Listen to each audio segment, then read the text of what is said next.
From the company who can milk a cash cow almost as well as Disney comes the internet sensation that has people all over the world staring at their computer screen saying, "Geez, you can get paid for this?" Nostalgia Critic. Behold, a comedian with a screechy high-pitched voice, like Sam Kinison, only you wish this one died instead of him, getting recognition for doing what no other person online has ever done, like scream loudly, God! Get facts wrong. This is the Top 11 Nostalgia Critic Fuck-Ups Part 3! Force painful memes. A bat! Credit card! They grabbed the coke again! Big lip delicate moment! And act like his opinion is the only one that matters. Seriously, do you guys even read YouTube comments? Watch this entitled nitpicking crybaby give birth to a million other entitled nitpicking crybabies, each one more desperate to ride his coattails to internet fame and glory. Kinda like what he did originally. Question how this whiny little tool actually got so much attention that Hollywood constantly tries to take him down for critiquing their worst piece of shit material. Yeah, taking down a review of Cat in the Hat isn't going to change anyone's opinion on it, guys. Endure a man with so little talent that you'll be asking yourself how he keeps getting celebrities you didn't know you wanted to meet. Holy shit, is that Rufio? He looks amazing. Oh look, it's Pinky and the Brain swearing at each other. How the hell did he get there? Aw, come on! Sit back and enjoy an overly unqualified twit rip apart terrible movies and shows, even though he's made terrible movies and shows. Witness him clarifying when an obviously bad film is obviously bad. Debate the ongoing question raised with every episode. What really counts as nostalgic? I mean, Jurassic World? Really? That's still in theaters, dude. And see a man do what you know you should be getting paid to do. But he just got to it a little bit faster than you did. Nanny, nanny, nanny. Starring the black guy, the short chick, Rachel Beams, Blasphemy, that guy who's probably funnier than everybody, Memes, Way Too Many Favors, and White Privilege, The Job. If you're gonna download this, you better make it quick, because you never know when— Oh, fuck you guys.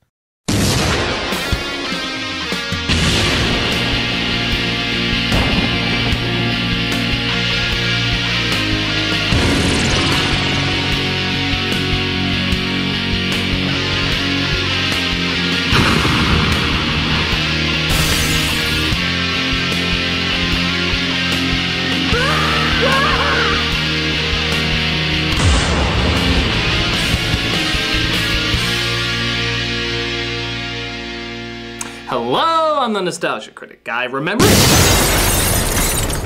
This place go one day without an explosion! Okay, that's a thing.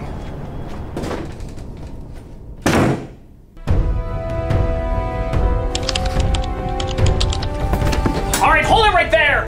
Chair! What?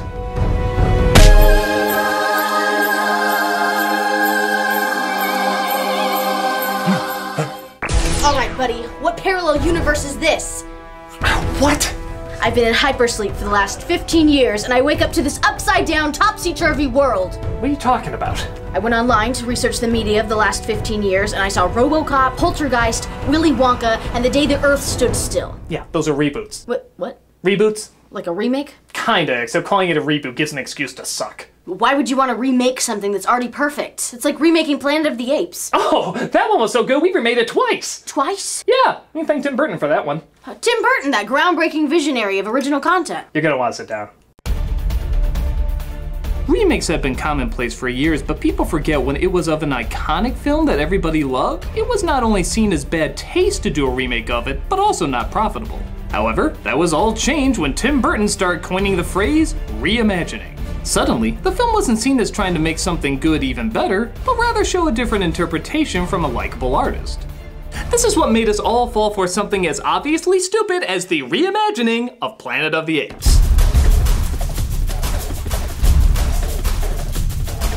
I know what you're thinking. Seriously? You guys couldn't tell back then that this was going to be really fucking bad? You weren't there, man. You weren't there for the incredible advertising that tricked the dumb out of us.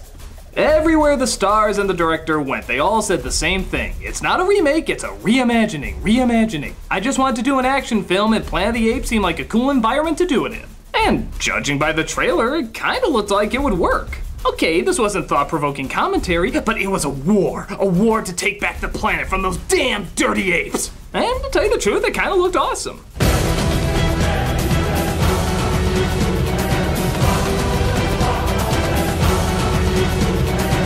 Led to a big box office opening and an even bigger response of people saying, "Son of a bitch, they got us again! When will we wake up?"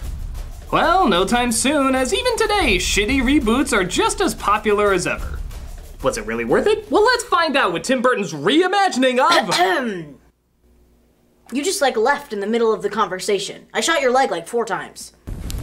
Oh, that's why I'm smoking. Hey, Malcolm? Yep. Oh. Show Kimmy Schmidt her around and convince her this isn't a parallel universe. Oh, get Tamara too. Where the hell is she? Oh, yeah, well, I'm sure you can improvise. Oh boy, this means I get to introduce you to Key and Peele for the first time. I really only like comedy about football players' names. This is Tim Burton's Planet of the Apes. The film opens up with... Boy, I thought the effects would be a little better than this. Actually, it's a test pilot monkey trained by Mark Wahlberg, who spends most of his time with the space chimps and listening to painful character exposition about himself. Something to tell you, when you gonna make that kind of commitment? Frank, I told you I would marry you when I get back home. It's legal now. But they come across the most dangerous thing in any sci-fi movie. Space stuff! Yeah, you know, space stuff. Nobody knows what it is, but as long as you say some technobabble with the words electromagnetic thrown in, it suddenly can do anything. Take initial radiation, gamma ray readings. It's an electromagnetic storm. Bingo! Now a city of apes can happen. But when a monkey gets sucked in and they're about to abort, Wahlberg grabs his own space sperm, endangering everybody on board to rescue him. So just keep in mind, everything that's about to happen in this movie all happened because of Wahlberg's monkey love.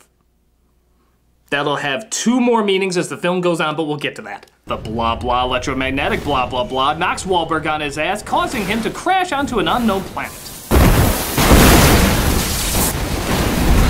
Oh, R2, how are we gonna get out of this mess?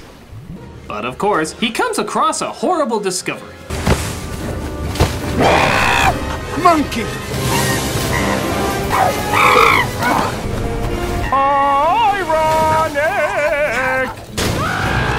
He's attacked by Cirque du Soleil just in time to witness the first of so many bad in-jokes. Take your stinking hands off me, you damn dirty human! I know, we're refunding your money now. So the first thing you might notice is that the makeup in this movie is actually pretty spectacular. I mean, this film is over 14 years old and they look even more convincing than the newer Planet of the Apes movies. It's actually one of the few things that the remake did better than the original. The one downside, though, is that the makeup clearly must have cost a lot of money, as they clearly didn't have enough to pay the actors to come back and redub their lines. It sounds like they say everything with a mouthful of gorilla dung. We think you should see it. Put up with your nonsense? You like to freshen up? They're not dumb. That would be expensive. Exactly. Humans. Simply sterilize them all. I have no patience for these society dinners. Jesus, did these people get speaking lessons from Biggest Dickus? The senator's daughter flirts with blasphemy. Let me come with you, Pantheith. I may be a servant and severe quithieth. It also doesn't help that they forgot to put Paul Giamatti in his ape makeup. Oh, wait, never mind. Get them out and get them clean! Split them up into which group of metaphors we want to assign each of them. You're a pet metaphor. You're a slave metaphor. You're a lower poverty metaphor. Yeah, it's kind of hard to figure out how even the commentary is supposed to work. In the original, it's just switched around. Apes are smart and humans are dumb. It's easy to comprehend. But in this one, sometimes they speak, sometimes they don't. Sometimes apes are shocked by their intelligence, but other times it seems commonplace. Sometimes they're pets, but other times they're servants with other apes. They're trying to throw in so much obvious commentary that it's not making any sense in the realm of its own world. I mean, when's the last time you saw a movie about slavery where the slave owner was like, oh yes, I'll go and make dinner after I figure out whether or not you can speak English, and then maybe we'll play fetch for about a half hour.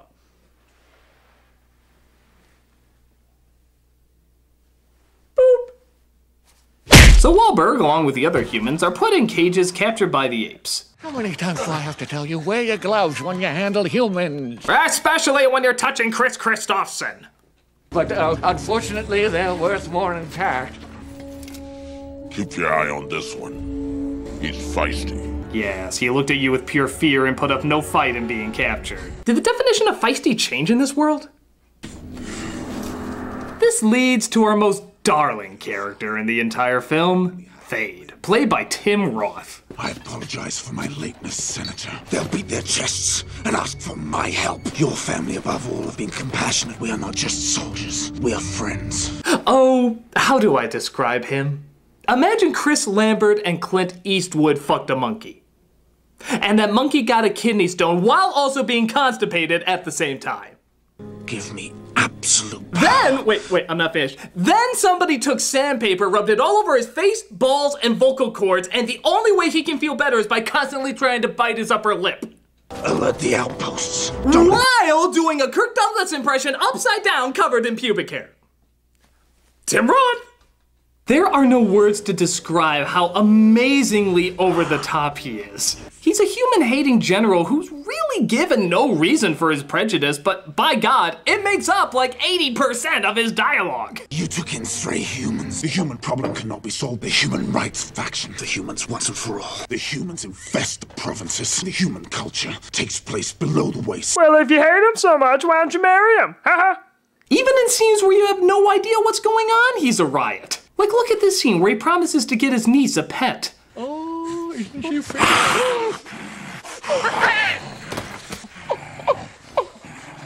I'll get that. What the hell just happened there? Is he so intimidating that he's butt-fucking his mind? Is he tickling behind his ear, which happens to be Giamatti's G-spot? I still to this day have no clue what's going on.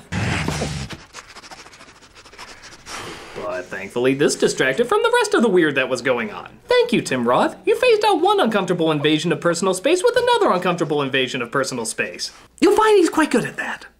But an ape named Ari, played by future Tim Burton trope Helena Bonham Carter, breaks in to fight for human rights. Just can't stand by while human beings are being mistreated, tortured, mutilated. Hey, if you want me to stop, give up your filthy business. Why does her acting sound like William Shatner if it was dubbed by a martial arts movie? They can be taught to live with us as equals. Because our cities encroach upon their habitat. I mean, the army burns the bodies before they're examined. Spock, don't make me kung fu this garment.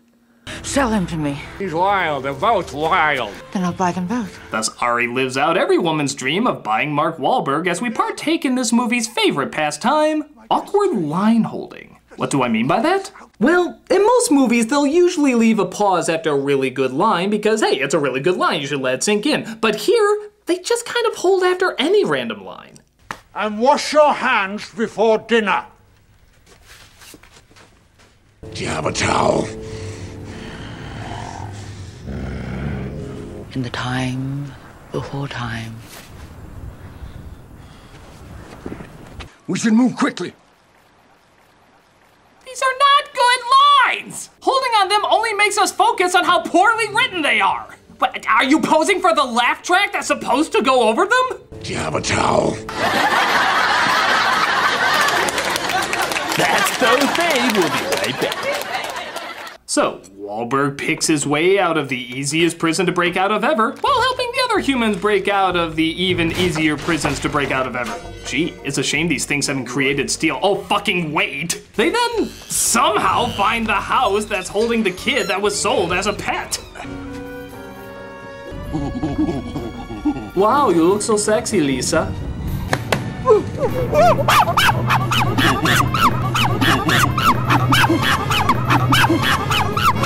Something interrupt this! Oh, thank monkey Jesus.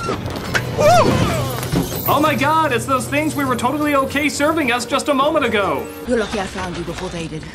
You're surrounded. Ari also finds herself getting wrapped up in the escape. Why did you help me? You're not usual.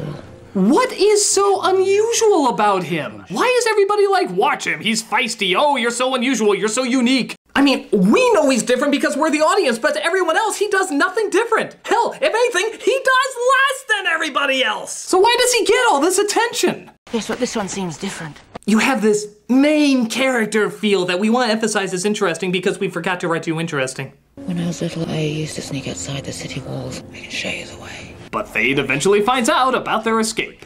She's helping them. I saw her myself. Please stop touching me there. She had no choice. Please. They threatened her life. You're like 20 sexual harassment suits waiting to happen. I'll report the matter to the Senate myself. Well, that's about the most obviously labeled secret passage imaginable. Why don't you just tell Bruce Wayne to hang up this sign? Giamatti and his goons follow them, but Wahlberg scares them away with his weapons. I'm probably just in the way right now, so why don't I just get going? He'll lead them to us. Unlike the two we clearly saw escape not 2 seconds ago. But hey, we're looking to embarrass a credible good actor. Hell, I think that's the whole purpose of this movie's existence. What is that? Messenger. It talks. Sorcery. It's not sorcery, it's science. Ah yes, science. Something foreign to this world that yet somehow has an understanding of what planets are. Give me absolute power to rid this planet of the humans once and for all. Just don't use steel on our prison bars. We're kind of random with our science. But Thade is told that his father, played by Charlton Heston, is literally on his deathbed. I don't have much time. My career will be dead soon. Break it. Yeah, I just kind of figured Heston always had a gun hidden somewhere. This has the power of 1,000 spears. I warn you, their ingenuity goes hand in hand with their cruelty. Wow, as an NRA spokesman, I think this speech is literally killing him. Damn them. I won't stop him, Father. Damn them. Damn them all to hell. Really, movie? You couldn't even do a serious death scene without a little tee-hee-ha-ha in there? First of all, you did this kind of joke already. You damn dirty human! And over the mountains of laughter that your denial created, it didn't go over very well. Second, you ruined what's supposed to be a sad moment with a dumb joke. I mean, are you supposed to feel bad or snicker at this scene? I don't think the invisible laugh track we were talking about earlier would react very well here. Damn them all to hell! I think the writer needs more Prozac.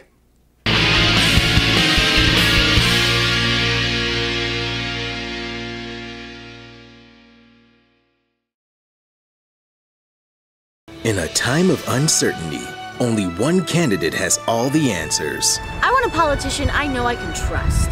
Somebody who speaks the truth and tells it like it is. Somebody I know who won't lie and manipulate me for their own gain. Your honest presidential candidate is here, with General Thade. Most people say I look like a trustworthy guy. Someone I can get a beer with. A beer made out of the blood of stinking humans. I mean hops. Lots of hops. In the tradition of other obviously not bad guys, like Zachary Hale Comstock, Senator Palpatine, and Skeletor, comes a politician who knows how to benefit all mankind. It's clear the Republicrats are trying to take away your freedoms. Your freedoms to submit to me. Well, it's like my father used to say. That's what he said before he ate my children. Thade knows how to keep communication open, listening to all the concerns of every voter he encounters. Most people say that I'm socially awkward because I invade their personal space. But they're just not good friends like my pal Jesse here. I know we are friends because I have verbally clarified that we are friends. We are friends, right? Yes, we're friends. We are friends. He doesn't mind giving up his humanity for a life of obedience. What? What? Thade has the answers you all have questions to. I like someone rugged and wild for my president. But a good leader is only as good as his second in command. And I need somebody who clearly understands human beings. That's why I've chosen a valuable vice president. That's right, stupid humans! You can completely trust that I and this literal man-animal have your best interests in mind. Whether it's domination, or gold, or whatever else there is, you can rest assured that we will always be there for you. Because if a tyrannical overlord is going to rule you anyway, it might as well be from a party you don't know. So Thade and Turo, because honestly, we're kind of surprised we got this far. Stop touching me there. No. I insist. Shut up. Thade and Turo, paid for by the kinetic need of enforcing effective laws.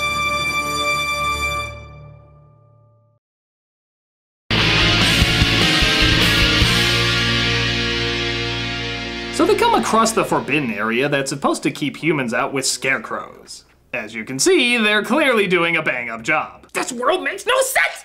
Anyway, they come across a camp where the apes are waiting, so they try to cross the lake.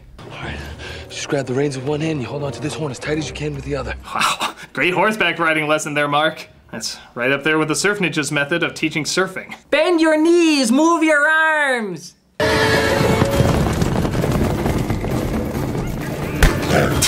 Nothing but the Apes' finest here. Oh, pain bag!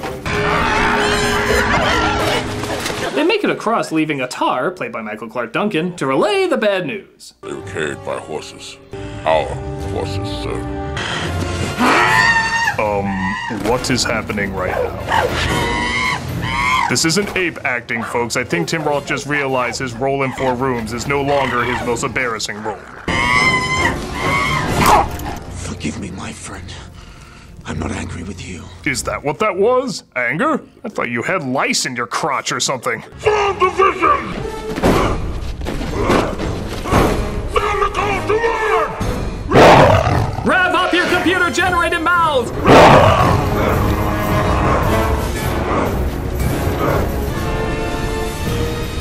So, while all the monkeys march, the humans clearly mope. I'd like to see your world. Probably prod you and poke you and throw you in a cage, too. You protect me. You know, this scenario is strange enough already. I don't think this edition of Spanking the Monkey is absolutely essential. Oh, and look, you make Googly Face sad. Seriously, what reaction is that even supposed to be?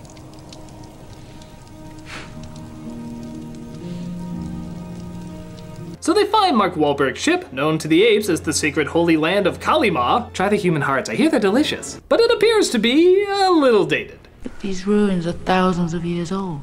I was just here a few days ago.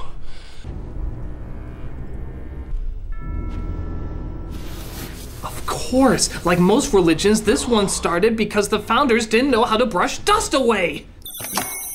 Ship has a nuclear power source, it's supposed to last forever. Oh good, and the wires are nuclear too?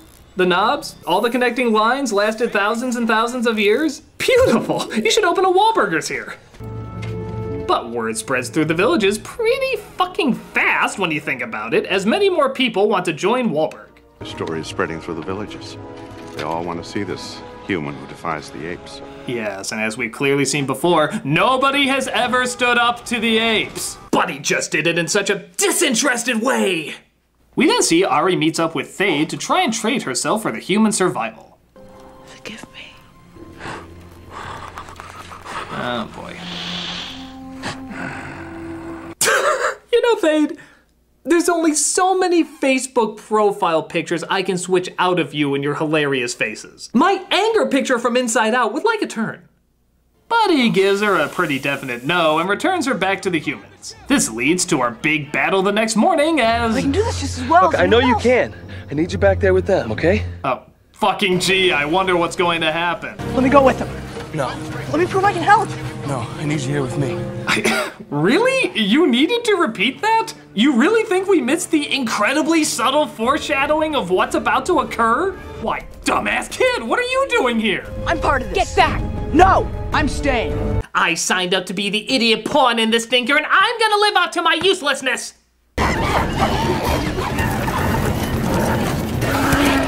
Oh my god, he fell. I mean, what? What? I really thought he was gonna be an important and useful character. I'm sure glad they didn't make him the scrappy do of shit-eating tools.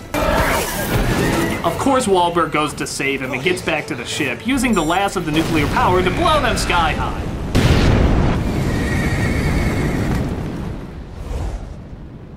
All right, kids, start ripping some hands off and make some wishes. They apparently survived that. Their armor must be made of a million sunblock. But Thay decides he's tired of this human. I'm tired of this human. I summon the battle cry of my testicles being tightened! They partake in a fight with more strings being pulled than government. Thade even tries to kill Wahlberg via facial. But suddenly a ship is seen falling from the sky.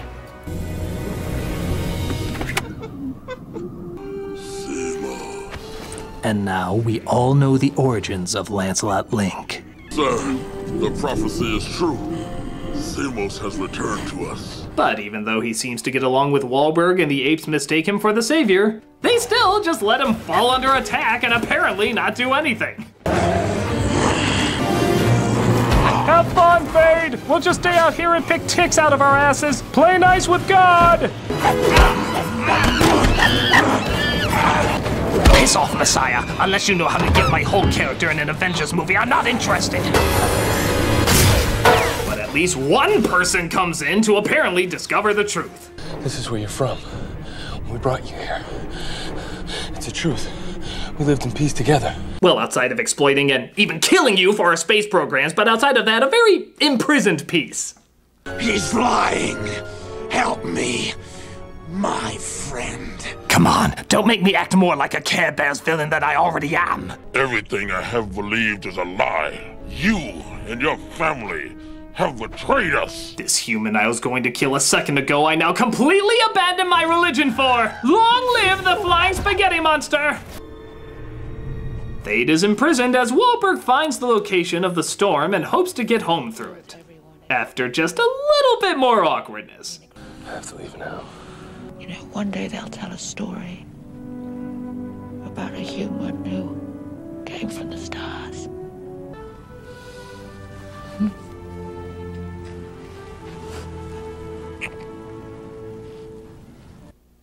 That was pretty fucking gross. You couldn't quite sell us on the bestiality thing there, Burton. That was pretty uncomfortable. To be fair, though, I do believe the kiss between the monkey and the human more than I believe the kiss between the human and the human. Maybe you'll come back. Whoa, wait, do we have a thing? That went completely over my head. I guess I love you or whatever, bye. Well, I'm sorry. I dig monkeys. Now, if you'll excuse me, there's an orangutan with lipstick on her ass that's waiting for me to come home. Clyde! He goes through the storm and crash lands back home. No, I'm right, really, it loosened up my muscles. When we get a twist, just as massive, just as shattering, and just as disturbing as the original Planet of the Apes. Oh my! Come again?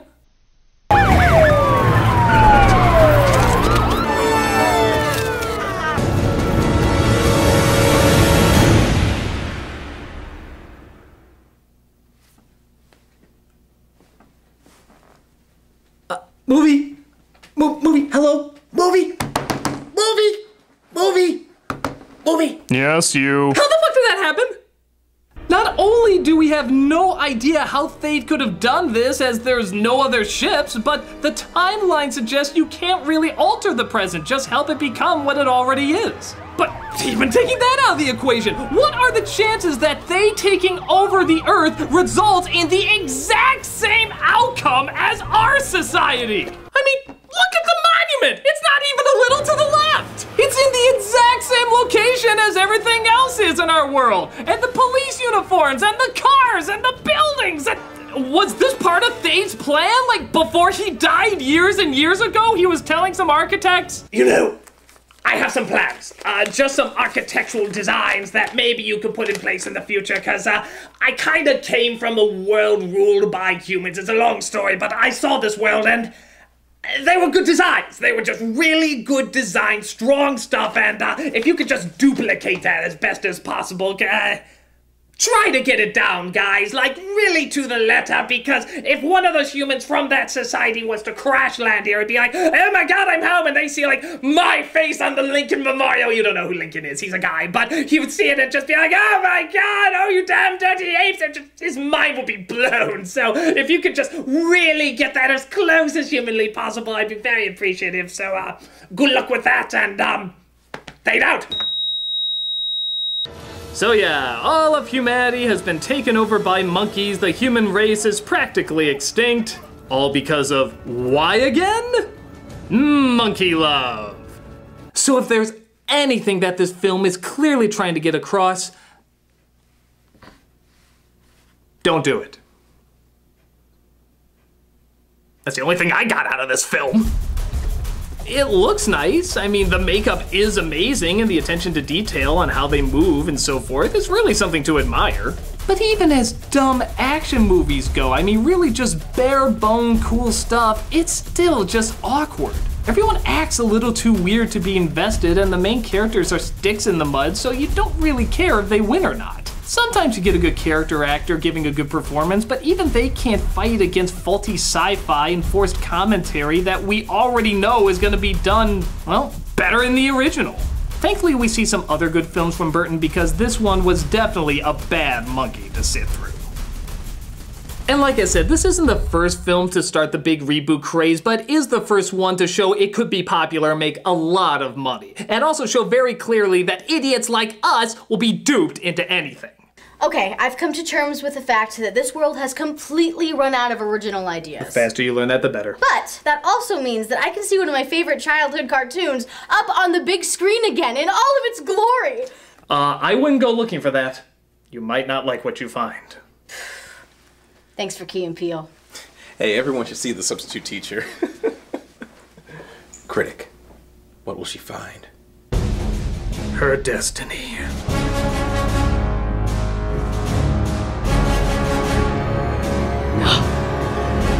No! We finally really did it! You maniacs! You fucked it up! Ah, damn you! Damn you all to hell! Oh my god! I cannot wait to see this movie! High five!